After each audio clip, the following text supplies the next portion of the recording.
Qui n'a jamais souhaité voir le soleil souverain guider ses pas au cœur du pays Inca, vers la richesse et l'histoire des mystérieuses cités d'or? Cette phrase, j'ai des frissons à chaque fois que je l'entends. Et il y a de bonnes chances que toi aussi. On est beaucoup à avoir grandi avec les mystérieuses cités d'or. Les aventures d'Esteban, Zia et Tao menées par l'intrépide Mendoza dans le Nouveau Monde à la recherche d'une ville cachée, couverte de richesses. Rarement un dessin animé a autant traversé les générations. Même 40 ans plus tard, on s'en souvient encore, et certains continuent de la diffuser, que ce soit elle ou ses suites. Tu me considères comme quoi? Comme un frère? Mais et si elle était encore plus importante que tu ne le crois? Si tu es assez vieux ou alors que tu aimes Le Joueur du Grenier, tu sais sûrement que les années 90 sont le premier âge d'or de l'animation japonaise en France. Les Chevaliers du Zodiaque, Dragon Ball, Ken le Survivant ont mangé les animés au kilomètre au point de devenir le deuxième plus gros consommateur de manga au monde, juste après le Japon. Mais comment est-ce qu'on en est arrivé là? Pourquoi est-ce que ces œuvres ont autant résonné avec nous? Et si la réponse, c'était les mystérieuses cités d'or? Moi, c'est Théromique et aujourd'hui, on parle d'un autre dessin animé culte, l'histoire des cités d'or. Bien plus qu'une simple série, je vous raconte son impact et surtout l'aventure d'un des plus grands créateurs de dessins animés du monde. Attendez, arrêtez tout, j'ai un problème. J'ai beaucoup trop de cartes. Regarde, j'ai plus de place, j'ai plus la place. Du coup, je t'en fais gagner 2 displays grâce au sponsor de cette vidéo, Doomsday Last Survivor. Le jeu de survie de zombies du moment, gratuit sur PC et mobile. Perdu dans un monde post-apocalyptique, construis ta base et recrute des survivants qui t'aident à améliorer tes compétences et développer ton arsenal pour repousser des hordes de morts-vivants. Mélange entre survie, tower défense et stratégie, en plus de son style graphique très propre et de ses personnages travaillés, Doomsday Last Survivors est aussi fun qu'abouti. À côté de son mode histoire qui met ton équipe de héros face à des vagues de zombies, tu peux aussi affronter d'autres joueurs dans des batailles épiques. Pour un free-to-play, c'est incroyable. Après, t'es pas obligé de les combattre, tu peux aussi les rejoindre. Pour agrandir ton territoire, tu dois nouer des alliances, intégrer la communauté de joueurs passionnés et te faire plein de potes au passage. En ce moment, Doomsday Last Survivors lance un énorme event. T'as juste à télécharger le jeu avec le lien en description pour recevoir automatiquement un pack cadeau d'une valeur de 300 €. Une tonne de ressources pour développer ta base comme un roi. Et surtout, ça te lance dans un concours. Super simple, à la fin de l'événement, si t'es dans le top 10 des meilleurs joueurs à avoir téléchargé le jeu avec le lien en description, tu seras tiré au sort pour gagner 2 displays Rarity Collection Quarter Century Stampede, avec une tonne de cartes pour faire briller ton deck. La course commence maintenant, alors n'attends pas et télécharge Doomsday Last Survivors pour profiter de leur montagne de contenu et avoir une chance de gagner 2 displays Yu-Gi-Oh! D'où viennent les mystérieuses cités d'or? Alors pour comprendre l'existence d'Esteban, Zia et Tao, il faut remonter un peu plus loin. En 81, en plein âge d'or de la science-fiction, alors que le monde entier est encore bluffé par Star Wars, les enfants japonais découvrent Ulysse 31. Réinterprétation de l'Odyssée d'Homère, mais dans l'espace. En sauvant son fils des griffes d'un cyclope, Ulysse se retrouve maudit, condamné à errer à travers le vide intersidéral dans un vaisseau qui a oublié le chemin de la Terre. Épisode après épisode, luttant contre les dieux et les monstres, il tente de retourner chez lui avant que sa femme Pénélope ne soit mariée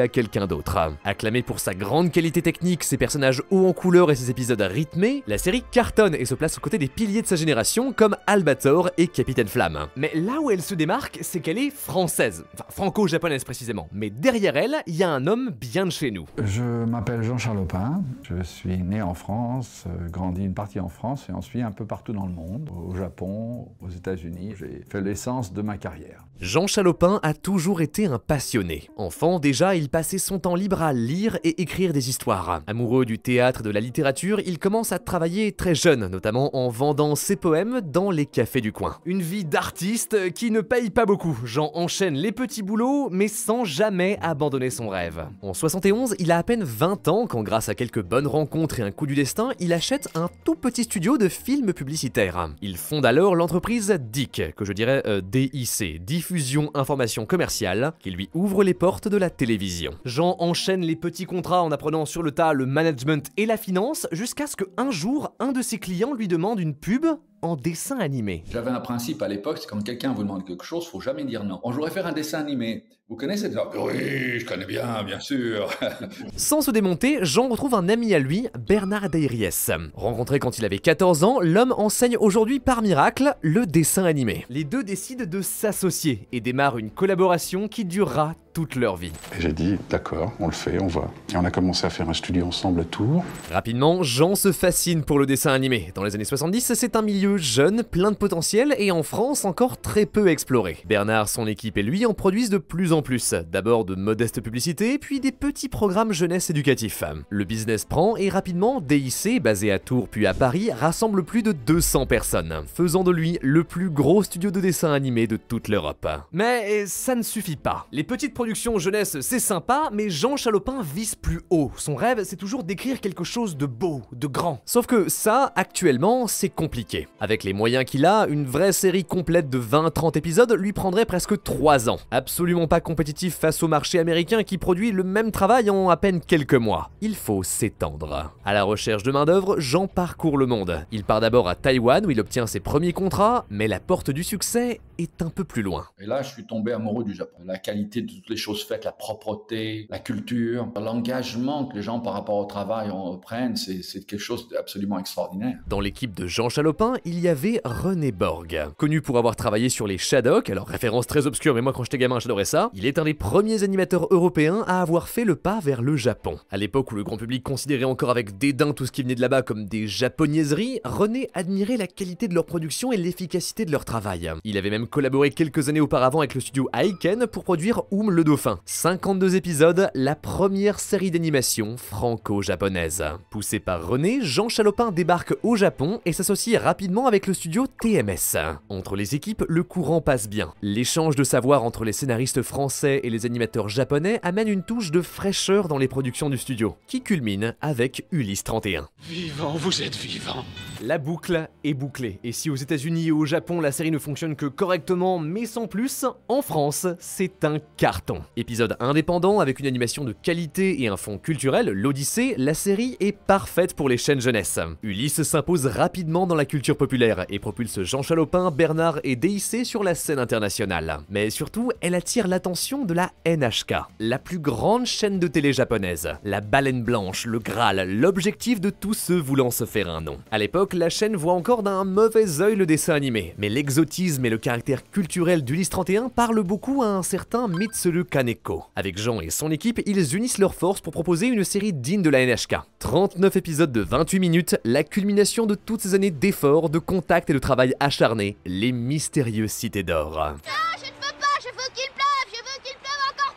En 1982, les enfants du monde entier faisaient ainsi la connaissance d'Esteban. Orphelin de Barcelone en 1532, lorsque la découverte de l'Amérique est encore fraîche et que les marins se précipitent vers le Nouveau Monde à la recherche d'un trésor laissé par le roi des pirates mauvais animés. Oups. Bref, Esteban est un jeune orphelin recueilli à sa naissance par le père Rodriguez. Tout le monde l'appelle le fils du soleil. Même si lui n'y croit pas, il semble doté d'un pouvoir mystique qui chasse les nuages et fait revenir le beau temps. Tout change lorsqu'il rencontre un homme du nom de Mendoza. Navigateur intrépide, il y a des années, alors qu'il parcourait les mers avec Magellan, il aperçut un bateau en train de couler. À bord, un père et son fils. Mendoza ne parvint qu'à sauver l'enfant Esteban, avec autour de son cou un étrange pendentif en forme de soleil. Pendant longtemps, il en a cherché la signification, et il est maintenant convaincu qu'il a un lien avec les cités d'or. Cette mystérieuse cité couverte de richesses qui renfermerait un immense secret. Il propose alors à Esteban de le suivre en Amérique pour l'aider dans sa quête et peut-être même retrouver son père. Le garçon embarque alors en secret sur le bateau. Mais caché dans la cale, il rencontre soudain une jeune fille.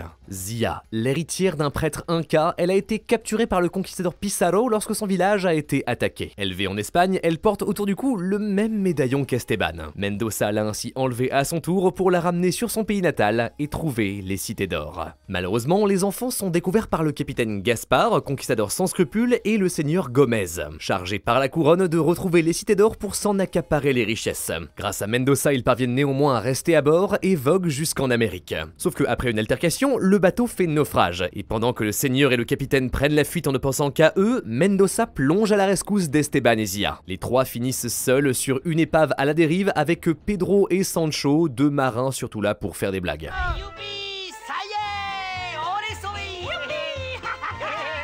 À Accostant sur une île, Esteban et Zia rencontrent un étrange garçon du nom de Tao. Il se présente comme l'unique survivant d'une civilisation au passé glorieux, l'Empire de Mu. Extrêmement avancé mais anéanti du jour au lendemain dans une guerre, ils ont caché tout leur savoir dans cette cité d'or. Depuis la mort de son père, Tao vit seul avec Pichu, son perroquet, comme seule compagnie. Il s'est passionné dans l'étude des savoirs antiques. En plus de son encyclopédie et d'un étrange vase en or qu'il transporte partout, il a également un quipu, une corde nouée que seule Zia est capable de lire. En le déchiffrant, elle découvre le Solaris, un bateau de l'Empire Mu. Alors, je l'adore, je le voulais même quand j'étais gamin, mais tu commences à comprendre qu'on n'est pas exactement dans une série historique. Pourtant, à la base, ça devait être le cas. Les Mystérieuses Cités d'Or sont même l'adaptation d'un roman assez réaliste. La Route de l'Or, beaucoup plus terre-à-terre et pessimiste. Mendoza y est un colon cupide et sans scrupules, tandis que Esteban cède à la tentation de l'or en trahissant ses camarades. Sans tomber dans le nihilisme, les premiers épisodes gardent cette ambiance plus réaliste. Mais quand Jean, Bernard et leurs équipes arrivent sur le projet, les choses changent. Progressivement, la série se met à instaurer des éléments de science-fiction plus proches d'Ulysse 31, dont Solaris n'est que le premier exemple.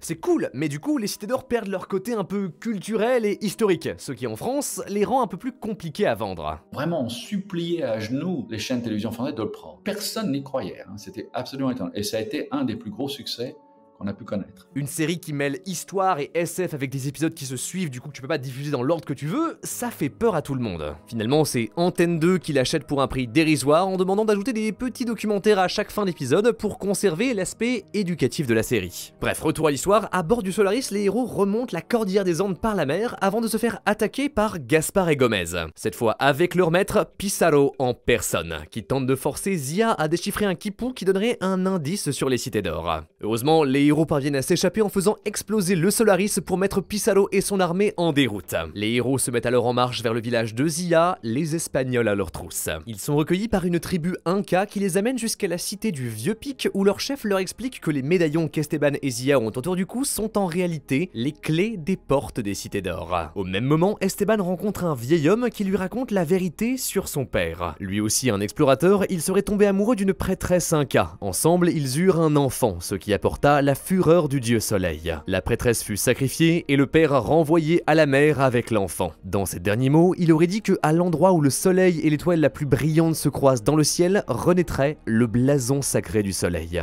De cette phrase, Tao déchiffre un chemin qui pourrait les mener vers la Cité d'Or. Mais les Espagnols attaquent la cité Inca. Les héros doivent fuir et dans les montagnes, en suivant la lumière du soleil, ils découvrent une statue de la déesse de la lune. Je crois que j'ai compris. Posez vos 2 médaillons sur la poitrine de la déesse. Très bien Mendoza, tu réfléchis comme un vrai homme. Un homme. Avec un Z! Mais ça marche, la montagne s'ouvre et révèle une cité d'or. Enfin non, le soleil se couche et on se rend compte qu'en fait elle était juste en pierre, mais à l'intérieur elle renferme un trésor inestimable. En pénétrant dans la chambre centrale, les héros découvrent une relique de l'Empire Mu, le Grand Condor. Bien plus qu'une simple sculpture, Zia déchiffre un quipu qui leur explique comment le faire fonctionner. Juste à temps, car dans un tremblement de terre volcanique, le temple commence à s'effondrer. Les héros montent dans le Condor, Esteban y insère son médaillon et béni par la lumière du soleil, ce dernier prend son envol. Voilà qui conclut la première partie des Mystérieuses Cités d'Or. Que dire ? C'est parfait. La série n'a pas pris une seule ride. Alors oui, depuis 40 ans, on a fait mieux, mais encore aujourd'hui, les Cités d'Or frappent par la qualité et la constance de leur animation. Elles regorgent de moments très ambitieux pour l'époque, avec des bateaux, des personnages qui bougent dans tous les sens et des dizaines de décors absolument magnifiques. On ressent aussi très fort l'échange de culture et de talent. D'un côté, l'animation est fluide, douce, plus proche de ce qu'on pourrait trouver dans les dessins animés occidentaux, mais elle garde quand même des gimmicks très japonais, que ce soit sur les personnages ou alors l'envie de faire du mecha design. Les Japonais m'ont appris à gérer des plans, que ça coûte le moins cher possible, d'une façon intelligente, et quelquefois même, ça amène bien plus au sens de la scène d'être simple que d'être très animé. Le seul point un peu daté, c'est la musique. En plus de se lancer de manière un peu forte et aléatoire, les longues notes de synthé, ça hurle les années 80. Après, les morceaux en eux-mêmes sont très cool et donnent une ambiance unique à la série. Même en 2025, tu peux la montrer à un enfant et il la regarde sans problème jusqu'au bout. Peut-être avec un peu de Subway Surfer dans le coin de l'écran, mais bon, ok, notre génération est foutue. Et ça, c'est surtout grâce à son scénario. Dès le premier épisode, les Cités d'Or te captivent. Ce mélange entre Jules Verne et Indiana Jones est terriblement efficace. Chaque péripétie amène un indice qui guide les héros vers les cités d'or ou alors vers un secret sur l'origine d'Esteban, le peuple de Zia ou les ancêtres de Tao. Tout sert à quelque chose et permet aux personnages de progresser dans l'intrigue en dévoilant au passage un peu plus qui ils sont. Ça rend la dynamique entre les trois enfants extrêmement efficace. On croit à leur amitié et leur relation avec Mendoza, charismatique, rusé mais avec un cœur noble, ajoute au groupe une dimension familiale très touchante. Sans surprise, Les Cités d'Or est extrêmement bien reçu. En France, les critiques sont dithyrambiques. La série dépasse tous les autres programmes jeunesse. Les chaînes de télé réticentes il y a à peine quelques mois se l'arrachent. À côté, on en fait des livres, des bandes dessinées, des puzzles, des coussins et bien sûr des tonnes de jouets. Putain, qu'est-ce que j'aurais payé gamin pour avoir une figurine de Condor? Ça aurait été tellement bien. Tout ça, ça rapporte de l'argent. Beaucoup d'argent. Le cash, le flouze. La BS. Et ça permet à Jean et Bernard d'étendre leur entreprise dans le dernier endroit où ils n'ont pas encore mis les pieds, le marché américain. Le marché en Europe était très restreint à l'époque, avec 3 chaînes en France. Donc pour faire plus de séries, il fallait aller ailleurs. Et il n'y avait rien, c'était un terrain vierge. Avec l'aide de Andy Hayward, pilier de l'histoire du cartoon, ils fondent une filiale de DIC en Californie. De cette nouvelle collaboration sort une armée de dessins animés mémorables comme les Mini-Pouces, les Entrechats, les Bisounours et par-dessus tout, Inspecteur Gadget. Succès planétaire, numéro 2 des programmes jeunesse pendant plus de 20 ans. Point de départ d'une gigantesque franchise qui s'étale aujourd'hui sur des livres, jeux vidéo et même des films en live action. Quand on crée quelque chose, c'est beaucoup de travail de faire ce genre de série. Donc quand on a une éclosion d'un mini-succès ou même une petite marque de succès comme celui-là, c'est vraiment très satisfaisant. Ce succès, Jean Chalopin le mérite. On est avant Internet. À cette époque-là, même le fax était considéré comme une technologie de pointe. On s'envoyait des lettres. Cher Albert, la guerre est très dure. Pour superviser tous les projets du studio, il fallait faire des allers-retours constants entre Los Angeles et Tokyo. Une vraie vie de rockstar. Je partais le vendredi, j'arrivais le dimanche matin, je travaillais le lundi toute la journée. Le lundi soir, je prenais l'avion à 9h du soir de Narita pour retourner à Los Angeles où j'arrivais à 8h du matin. Donc je travaillais 8 jours par semaine, 2 fois par mois. Mais ça paye. Très rapidement, DIC devient la première entreprise mondiale de dessins animés pour enfants. Portée par ses collaborations et l'échange des savoirs, les séries du studio sont fraîches, originales et populaires. Leur formule fonctionne et beaucoup tentent de les imiter. Commence ainsi l'âge d'or des collaborations japonaises. Au même moment, le pays travaille avec les Espagnols sur une adaptation des Trois Mousquetaires, puis pendant que DIC mélange le Japon, la France et les États-Unis sur le très bon Jace et les Conquérants de la Lumière, les Italiens s'associent avec Hayao Miyazaki en personne pour créer une série animée Sherlock Holmes. Une pépite remplie de bateaux et de machines volantes qui inspireront la suite de sa carrière. Le dessin animé a trouvé sa nouvelle formule, l'international. Enfin, ça c'est ce que tout le monde pensait à l'époque, parce que ça n'a pas duré. La fin des Cités d'Or. Bon, revenons à la série. Maintenant à bord du Grand Condor, Esteban, Zia, Tao, Mendoza, Sancho et Pedro progressent bien plus vite dans leur quête. Seul problème, en l'absence du soleil, l'oiseau ne peut pas voler. Il tombe ainsi dans plusieurs pièges, qu'ils viennent de Pissarro, d'une tribu d'Amazon ou alors de tout un tas d'autres méchants avides de richesse. Maintenant, les héros sont guidés par un nouveau fil rouge, 3 manuscrits secrets déchirés en plusieurs morceaux. Le dernier indice pour découvrir la position exacte de la Cité d'Or. Mais à la recherche du dernier parchemin, il découvre alors une cité souterraine de... Commandant Kalmec, nous avons maintenant terminé la phase d'évacuation du réservoir frigorifique. Alors oui, on est toujours en 1532 et eux, c'est les Olmecs. Alors en gros, c'est les descendants de l'Atlantide et c'est ceux qui il y a très longtemps ont déclaré la guerre à l'Empire Mu. Utilisant la puissance du soleil comme arme, les deux civilisations se massacrèrent. Leur peuple détruit et leur cité coulée au fond des océans, les Olmecs perdirent leur pouvoir de reproduction, ce qui rend cette séquence très bizarre. Ne crains rien pour eux. Les Olmecs aiment beaucoup les enfants, beaucoup. Au secours! Rassurez-vous, ils veulent juste prendre leurs cellules. Pour éviter l'extinction, ils tentent d'élaborer un remède contre la vieillesse. Mais pour qu'il soit réellement efficace, ils ont besoin de la puissance cachée à l'intérieur des Cités d'Or, le Grand Héritage. Une source d'énergie similaire à la puissance du soleil. Avec son pouvoir, ils pourraient modifier le climat de la planète entière et la remodeler à leur image. Donc pas des aliens, mais tout comme. On a vraiment l'impression d'être de retour dans Ulysse 31. Heureusement, les héros parviennent à s'enfuir avec Maïna, l'une des esclaves des Olmecs qui les guide jusqu'à son peuple, les Mayas. Je vous remercie. Vous venez de sauver la vie de ma fiancée, merci. Bon, on s'arrête là? Allez, on arrête. Au revoir, merci à tous. On entre dans le dernier grand arc. Les Olmecs arrivent en nombre pour attaquer le village et reprendre Esteban et Zia. Heureusement, les héros survivent à la nuit et aux premières lueurs du soleil écrasent les forces Olmecs avec le Condor. Mais dans la bataille, l'ancien du village a été blessé. Il révèle alors qu'il est en réalité le père de Zia. Dans son dernier souffle, il lui explique que l'entrée des Cités d'Or se trouve à l'intersection de toutes les villes que les héros ont visitées et la supplie d'empêcher à tout prix les Olmecs de s'y introduire. Ses forces le quittent. Alors qu'ils venaient de se retrouver, père et fille sont séparés à nouveau. On s'approche de la fin. Les tribus mayas se rassemblent pour faire face aux Olmecs et détruire leur base une bonne fois pour toutes. Après une grande bataille aérienne, tout le monde finit par se retrouver à l'entrée des Cités d'Or. Gardé par un homme mystérieux, un grand prêtre au masque scintillant. Pour sauver Tao, pris au piège par les Olmecs, Esteban et Zia acceptent alors d'ouvrir la porte, révélant ainsi la grande Cité d'Or. Les Olmecs ne perdent pas une seconde, leur général transperce le grand prêtre de son épée et se précipite vers le grand héritage. Mais au moment où il le retire de son socle, toute la cité semble se réveiller. Le plafond s'écroule et pour la première fois depuis des siècles, la Cité d'Or voit la lumière du soleil. Cependant, même lorsque le système de défense de la cité s'active, Ménator et ses derniers Olmecs parviennent à s'enfuir avec le grand héritage. Ils le ramènent jusqu'à leur base et commencent leur sombre projet, mais quelque chose ne va pas. Le réacteur surchauffe. Hors de contrôle, il commence à s'enfoncer dans la terre, toujours plus profond, créant des éruptions, tremblements de terre et répandant des gaz toxiques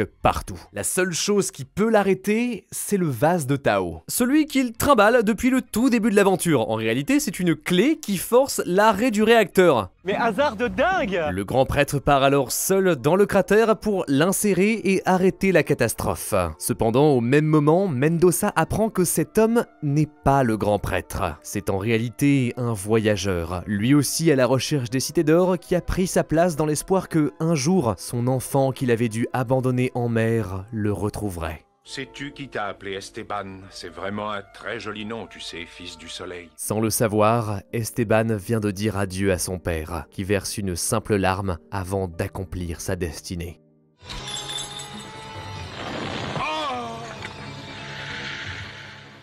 Alors que Mendoza choisit de garder ce lourd secret, les trois enfants décident de repartir, continuer leur aventure à la recherche des autres Cités d'Or. Le grand Condor décolle, les amis se disent au revoir en se jurant qu'un jour leurs chemins se recroiseront. Ainsi se terminent les mystérieuses Cités d'Or.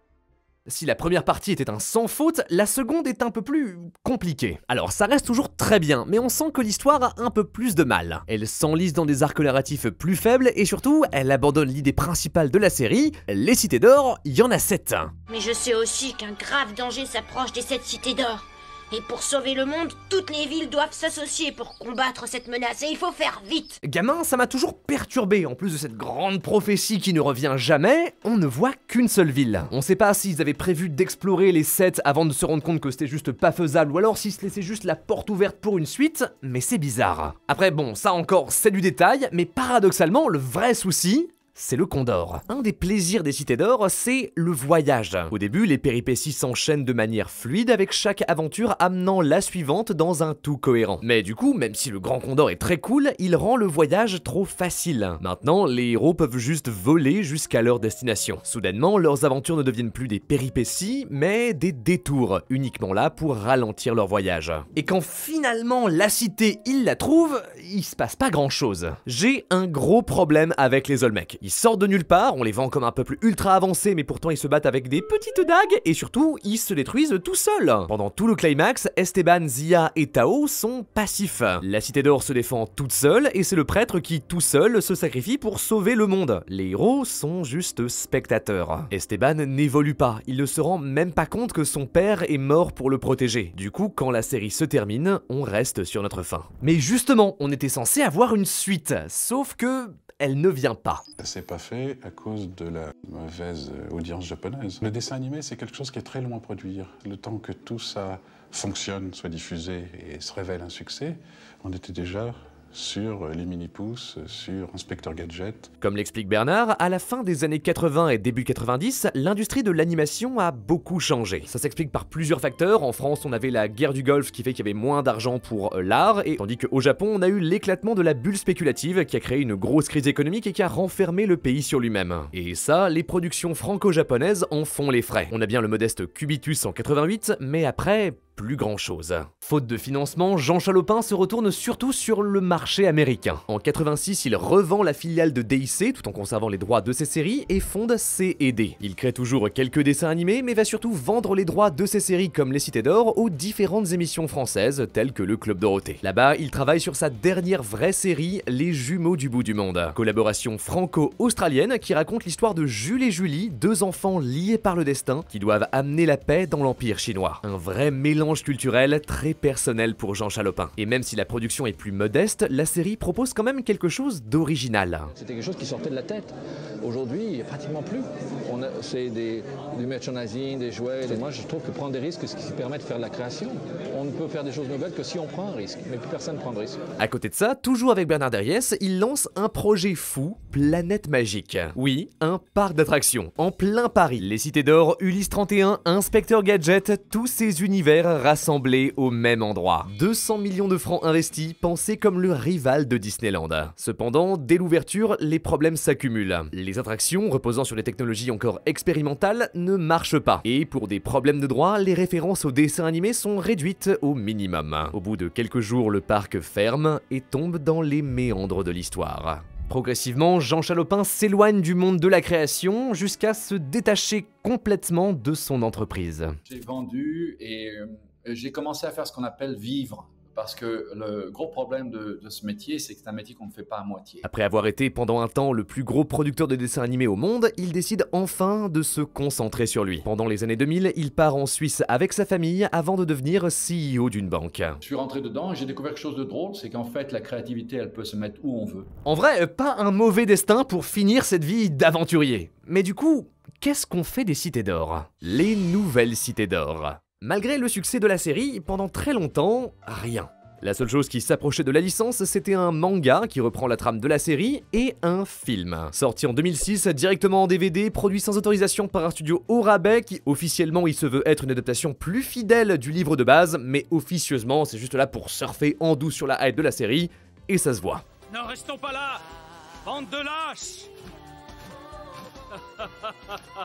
Lâche! Plus globalement, au début des années 2000, le Japon est en manque d'amour à la télévision française. L'ère des collaborations semble définitivement révolue. À part Ankama, qui travaille avec une filiale nippone pour quelques épisodes de Wakfu, les deux industries, autrefois très proches, semblent de plus en plus lointaines. Mais malgré tout, les Cités d'Or survivent. De rediffusion en rediffusion, la série originale traverse les années 2000 et s'installe dans l'imaginaire d'une nouvelle génération qui, elle aussi, demande une suite. C'est pour ça que j'étais surpris, moi, de découvrir cet engouement pour les Cités d'Or. Et finalement, en 2012, pour le 30e anniversaire de la série, nos prières sont entendues.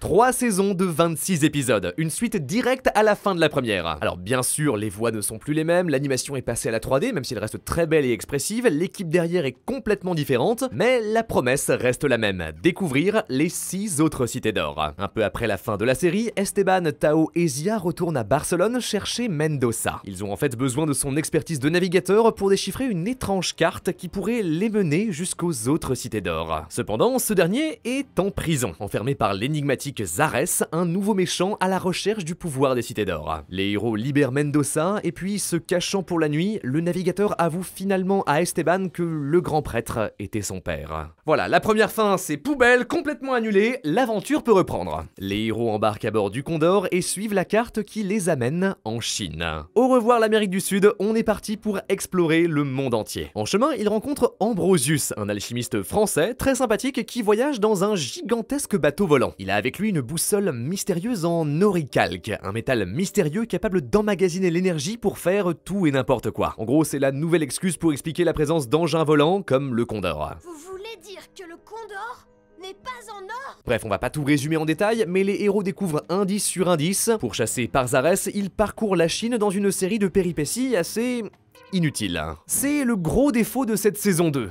On s'ennuie. Beaucoup d'épisodes ne servent à rien. Presque des histoires indépendantes, genre des héros qui font du théâtre, ou alors Zia qui décide de craquer pour tous les garçons qu'elle croise. Ça crée de la jalousie et des conflits sans intérêt entre les héros, genre ils se disputent, mais ça n'affecte en rien leur relation. C'est juste là pour remplir un épisode avant qu'ils ne se réconcilient comme si de rien n'était. Finalement, tout le monde arrive au Tibet où ils découvrent la deuxième cité d'or. Apparemment, celle-là servait d'usine de fabrication des condors, en plus de renfermer une salle qui préserve la mémoire des gardiens des autres cités. Ces derniers leur rappellent que le scénario existe et qu'un grand danger plane sur le monde. Pour le sauver, Esteban et Zia doivent découvrir toutes les cités et unir leur puissance. Cependant, pendant que tout le monde est occupé, Ambrosius s'infiltre dans le cœur de l'usine et on récupère une partie du noyau. Et oui, depuis le début, c'était un méchant, et pas n'importe lequel. Ambrosius, c'est Zarès. Il cherche depuis très longtemps les cités d'or pour s'emparer de leur technologie et dominer le monde parce qu'il pense que lui seul en est capable. Je vaux mieux que tous ces rois fantoches qui se partagent le monde à coups de guerre et de trahison. Bon, c'était cramé, encore plus cramé que Toby dans Naruto, enfin il y a plein d'indices, Mendoza est méfiant de lui depuis le début parce que apparemment, il le savait. La seule raison pour laquelle il n'a rien dit, c'est que en secret, il en a profité pour lui voler un artefact, la pyramide de Mu, et l'amener au père d'Esteban. Il n'est pas mort à la fin de la saison 1, sauf que les radiations l'ont sévèrement brûlé et le force à porter un masque dégueulasse. Il est aussi très contagieux, si tu t'approches trop de lui, tu deviens toi aussi radioactif. Voilà pourquoi il a caché sa survie à Esteban. Sauf que avec la pyramide de Mu, il peut enfin trouver un moyen de se guérir. Finalement, père et fils se retrouvent, mais Ambrosius, Zarès, arrive et le kidnappe. Il ordonne alors au héros de trouver la troisième cité d'or et de lui ramener ce qui se trouve à l'intérieur. Voilà qui termine la saison 2. 90% de remplissage et toutes les révélations à la fin. Apparemment, en fait, l'équipe de Blue Spirit, le studio qui s'occupe de la série, attendait de voir si la formule allait prendre auprès des diffuseurs avant de réellement s'engager dans l'histoire. Heureusement, à la fin de la saison, tous les feux sont verts, l'audience suit, enfin, on peut passer aux choses sérieuses. Au début de la saison 3, les héros arrivent au Japon. D'abord traqués par un seigneur local, persuadés qu'ils sont des espions, les adultes sont capturés pendant que les enfants prennent la fuite tout en découvrant de nouveaux indices guidés par Hayao Miyazaki. Le groupe finit par se réunir et retrouve Ambrosius, l'occasion d'une belle scène entre lui et Tao, qui avait fini par considérer l'alchimiste comme une figure paternelle, et dont la trahison de ce dernier lui brise le cœur. C'est bien, en plus de donner de la profondeur à Tao, ça fait d'Ambrosius un méchant beaucoup plus pertinent et personnel, qui tente même de rallier le descendant de Mu à sa cause. Ça crée de la vraie tension dans le groupe, des conflits avec des conséquences, c'est captivant à suivre. Après un gros combat, il parvient à s'échapper vaincu. Avant de partir à sa poursuite, les héros parviennent à trouver la troisième cité d'or, engloutie sous l'eau. 39 épisodes pour la première, 26 pour la deuxième, 9 pour la troisième. Ok, on accélère enfin, attention, je vais sprinter vers la quatrième. J'en profite pour mentionner la beauté des décors qui font plus qu'honneur à la série originale. Même si au début j'étais assez sceptique de la 3D, on sent qu'elle a été faite avec amour et passion. Chaque cité est unique avec un design grandiose. À l'intérieur, les héros trouvent de nouvelles réponses sur la prophétie, puis mettent le cap en Inde sur la trace d'Ambrosius et du père d'Esteban. C'est le meilleur arc de la série. 10 épisodes de mystère et d'action très bien rythmés, avec la confrontation entre Tao et celui qu'il voyait comme son mentor, les retrouvailles touchantes d'Esteban et son père, et surtout, la guerra.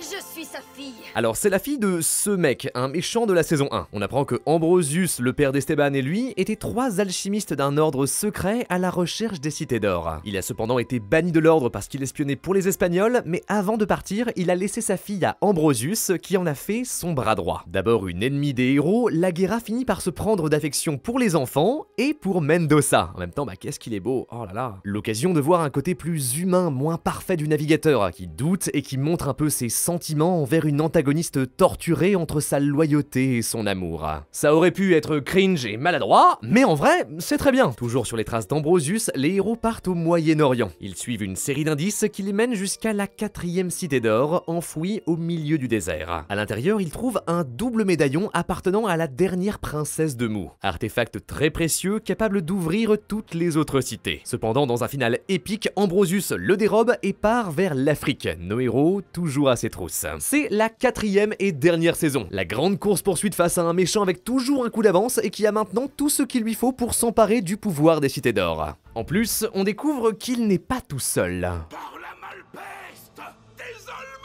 C'est aussi le retour des grands méchants de la saison 1, toujours là pour réveiller leur peuple et dominer le monde grâce à la puissance des cités d'or. D'abord en Éthiopie puis au Zimbabwe, les héros finissent par trouver la 5e cité d'or. Celle-ci sert de fabrique de diamants et elle renferme la pierre d'Ophir, capable d'amplifier l'énergie du soleil. Sauf que, encore une fois, c'est Ambrosius qui la pique. Il a enfin le dernier artefact qui lui manquait quand, soudain, les Olmecs le trahissent et s'emparent de la pierre pour eux. Plein d'intrigues politiques et encore je vous en passe la moitié, on est dans One Piece. Parallèlement, les héros découvrent une étrange porte qui les amène en France. Précisément au château de Chambord, où ils font la connaissance des autres membres de l'ordre des alchimistes. Pendant que Tao reste avec eux pour en apprendre davantage sur la prophétie, Esteban et Zia repartent chercher la 6e cité. Ils la trouvent au cœur du Congo, un arbre gigantesque entièrement en oricalque. Vous voici donc prêts pour la tâche ultime qui vous attend.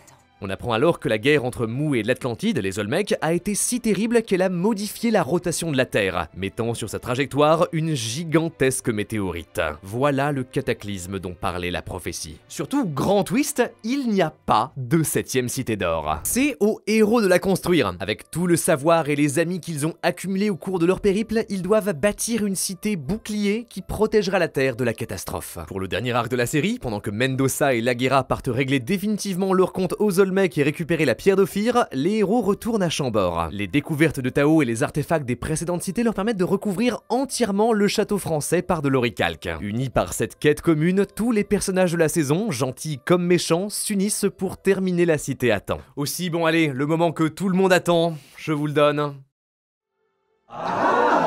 Let's go!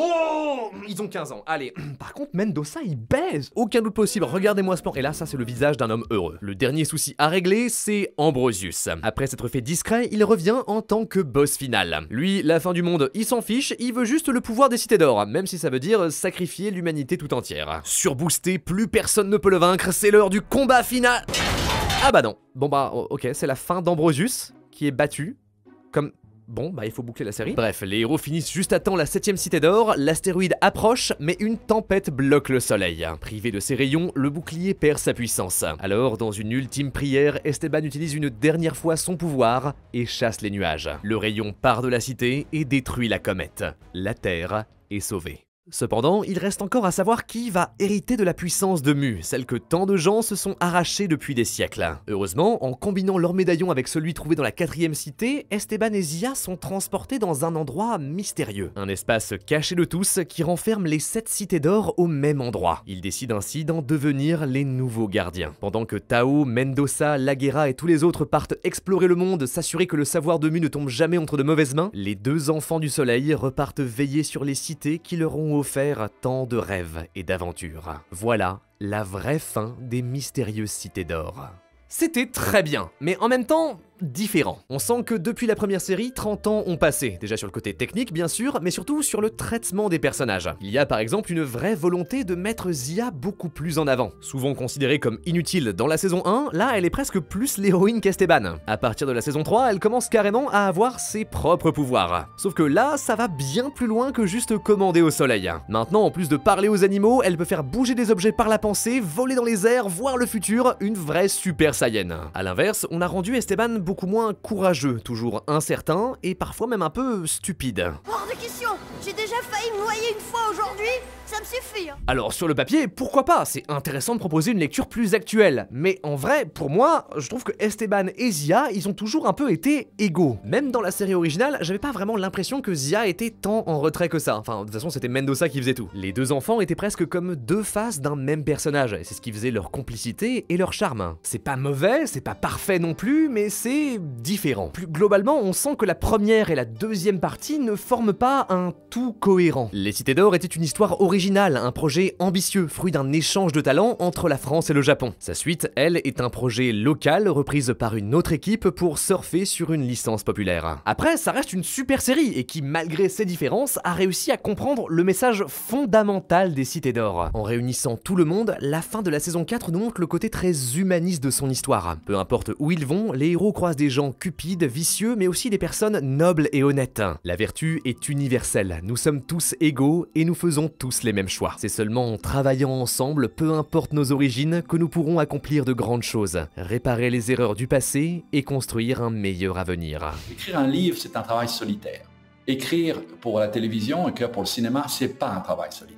C'est un travail de collaboration. Et quand j'entends des gens qui se prennent la grosse tête parce qu'ils ont du succès dans un truc, ça me fait toujours rigoler, parce que le succès n'est pas individuel. Cette volonté de voir au-delà des frontières, de reconnaître l'importance de l'humanité et du collectif, c'était la vision de Jean Chalopin. Lui-même le dit, il n'est que le fruit de ses rencontres. Sans Bernard et tous ceux qui ont croisé sa route, les mystérieuses cités d'or et tous ces autres dessins animés n'auraient jamais vu le jour. Je pense que la série, elle continuera à vivre, parce qu'il y a un côté absolument éternel. Aujourd'hui, les cités d'or font partie de notre patrimoine. En plus de nous donner une fin satisfaisante, le succès des suites, même si au début un peu mitigé, a contribué à préserver la série dans la culture populaire. Depuis, on a eu des jeux vidéo, un projet de film live-action malheureusement abandonné et un spectacle musical sur les cités d'or. Mais à part ça, aucune nouvelle d'une suite ou d'un spin-off. Après, c'est normal, la saison 4 est encore assez récente. Les fans sont d'ailleurs toujours très actifs avec des projets amateurs qui se lancent régulièrement. Vous avez en description lescitesdor.com qui rassemble toutes les infos de la série et qui m'a beaucoup aidé. Mais pour moi, son héritage est plus vaste.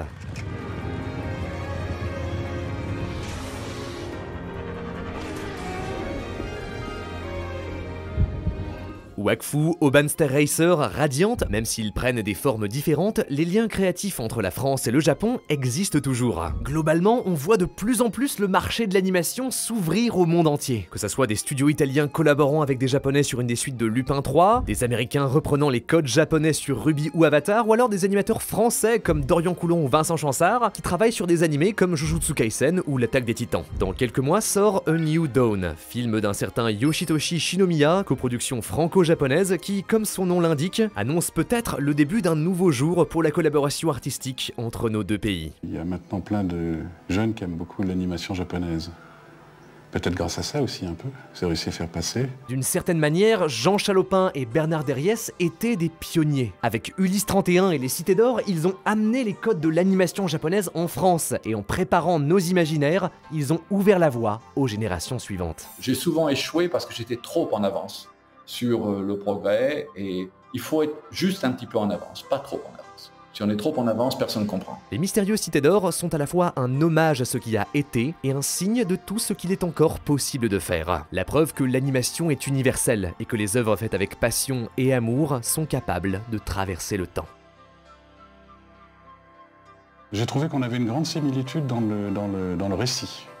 Les Japonais ont un sens du récit qui est proche des Européens, les Français en particulier. Pour eux, une histoire se termine pas forcément bien. Sur ce, merci beaucoup de m'avoir écouté jusqu'au bout, c'était Théromique. N'hésitez pas à vous abonner, ces vidéos prennent beaucoup de travail, n'hésitez pas à les partager autour de vous, ça me ferait vraiment plaisir. Sur ce, croyez en l'âme des cartes, à la prochaine. Encore merci à Doomsday La Survivors de sponsoriser cette vidéo. Télécharge le jeu avec le lien en description pour recevoir un pack de démarrage d'une valeur de 300 € in-game et avoir une chance de gagner 2 displays Yu-Gi-Oh!